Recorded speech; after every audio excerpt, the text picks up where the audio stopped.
Hi guys, I thought I'd make this video today as I've seen a lot of videos out there talking about the only tax-free investment being property, and I wanted to talk about some other options that's an alternative to property which is also tax-free, as there's three main investments that you can use in order to gain tax-free gains when you do sell the investment. So yes, one is property. So if you own your own home and you use that home not for investment purposes, you can sell that for no capital gains tax. There is a period of time where you can rent out the property and still get that tax-free threshold, but you do have to meet some certain criteria.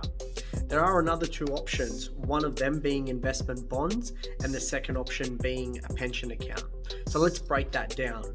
With an investment bond, you can add a lump sum initial investment and add to that every year over a 10-year period.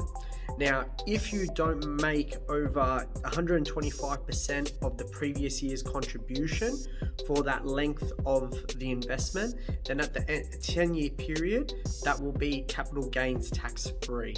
So it's an alternative to property. If you're thinking about investing for your children's education, to pay off your debt later down the line and decrease that term of the loan, if you're looking at purchasing another property, or if you're looking at holding something long-term for your children, for yourself, for a family member, it's a transferable investment as well. Also, along the way, the income is taxed at 30%, or you can potentially reduce it down to as low as 10% through franking credits and other high yielding investments.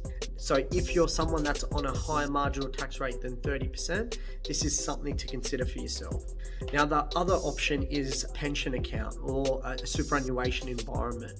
So if you are holding benefits through superannuation, one of the key benefits there when you retire is that over age 60, if you decide to retire, that superannuation money can then be drawn down as income, and any income on that investment is capital gains tax free, and any earnings on that investment is capital gains tax free as well. So this is why a lot of people talk about superannuation, as it is an investment vehicle that can really benefit you in the long term. So if you are heading close to that retirement age, it's something to really consider.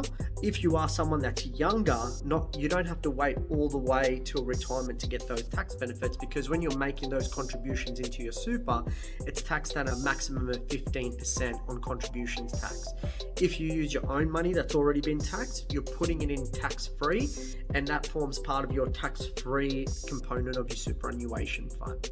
So these are just some tax-free investments that you can utilize both now and into retirement. And if you wanted to talk about your options or wanted to find out more about how this can benefit you and your situation, reach out to the team at RP Wealth Management and we'll be able to help you. Thanks, guys.